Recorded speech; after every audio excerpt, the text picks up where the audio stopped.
Well, we have been hearing a lot about Joseph in our Old Testament text leading up to today.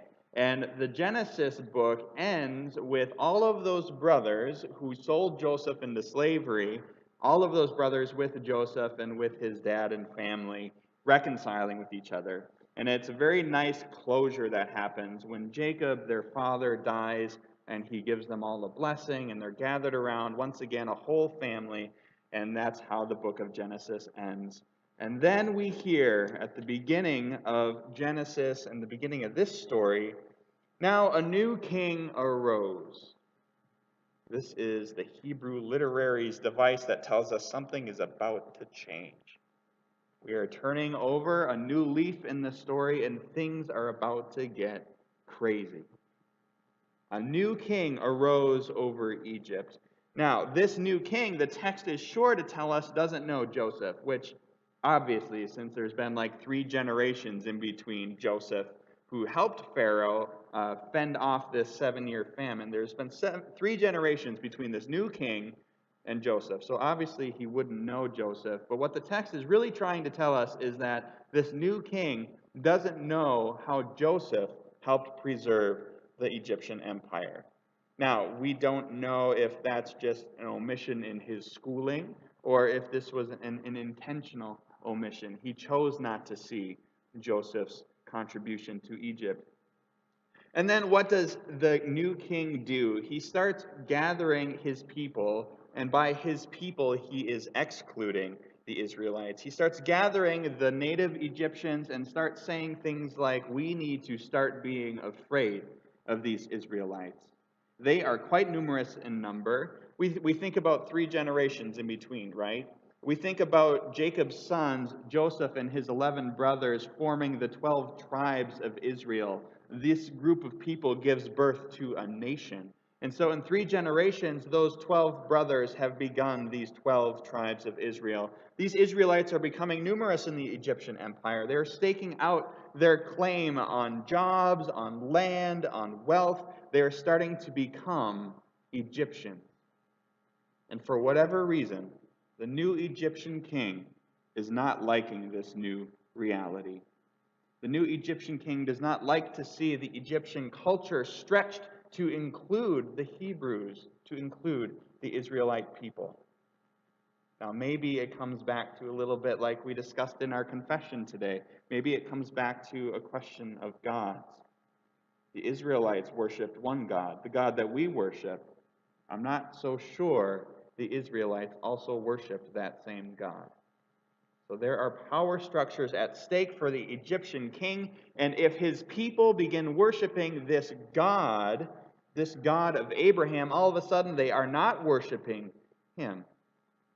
They are not worshiping the institutions that keep him in power. They are not worshiping the ways in which they are providing for him. And so what does this Egyptian king do? He gets his people riled up. He tells them the Israelites are people to fear. They are people to fear. They are growing in numbers. And if we go to war, guess what? They're not going to side with us. They're going to side with our enemy. They're going to rise up and they are going to defeat us.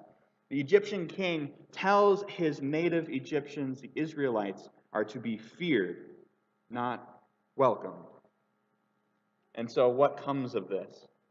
They put the Israelites to work, and not work as in, here, you get wages for your work, but forced labor. And still, they multiply. The Israelites are giving birth to children. They're still having families. And then what do? What do the Egyptians do? They rally and they increase the ruthlessness with which they deal with the Israelites. Because the Israelites are not to be welcomed. They are to be crushed.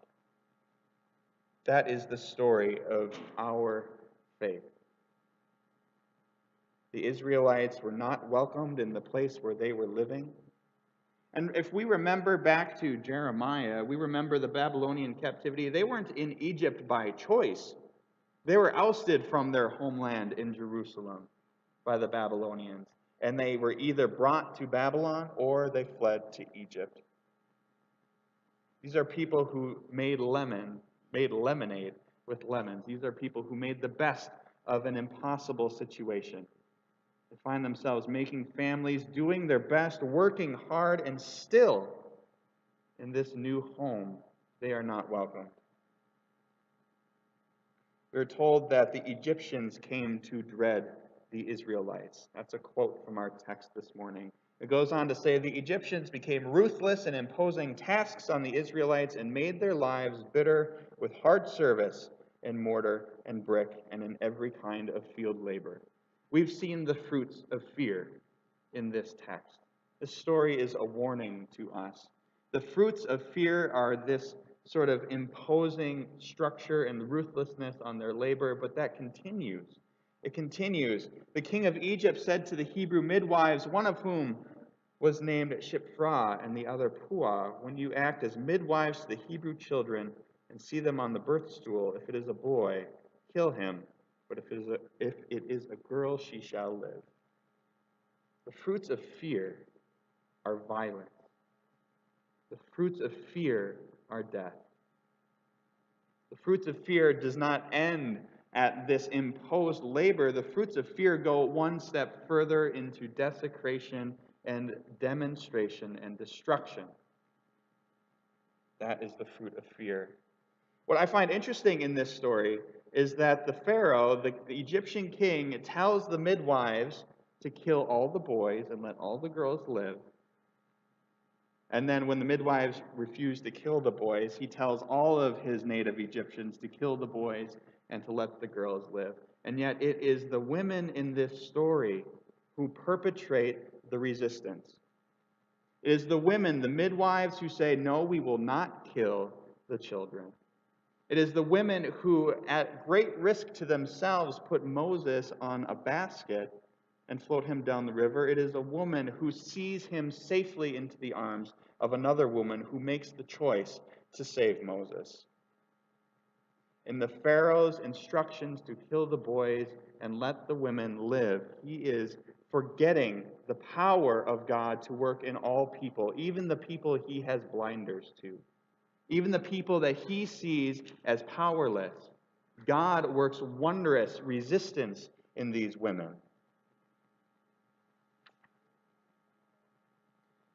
We hear a lot of hate-filled rhetoric in our time right now, especially on the news and in political speeches.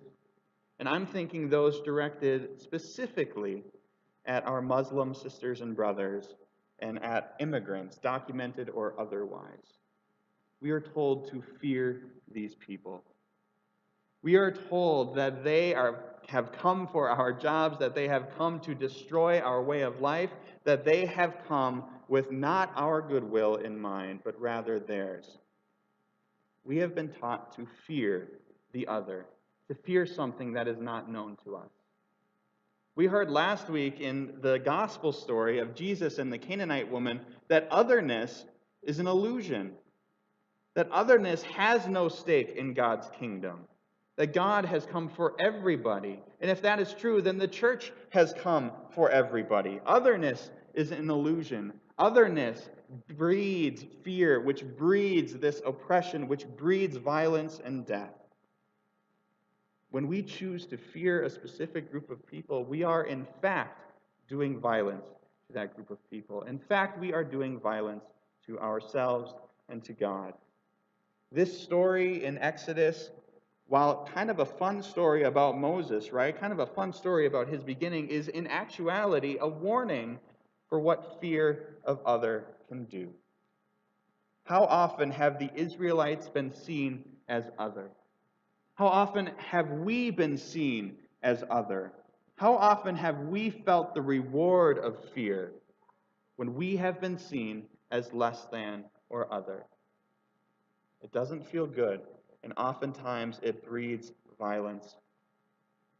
We are called to, instead of responding with that same fear of otherness, instead of responding with that violence and with that destruction, we are called to recognize in our history the saving grace of God, to recognize that God pulls through those things and empowers women in this story to resist, empowers us to resist, not with violence and hate, but rather with action and with love.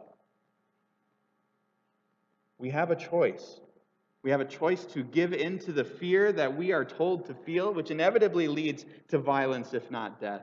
Or we have the choice to act as the midwives and the women in this story and stand up for the vulnerable around us. Today's Exodus story is a warning. May we take that warning to heart, and instead of filling ourselves with fear of the other, let us be filled with God's awesome love. Amen.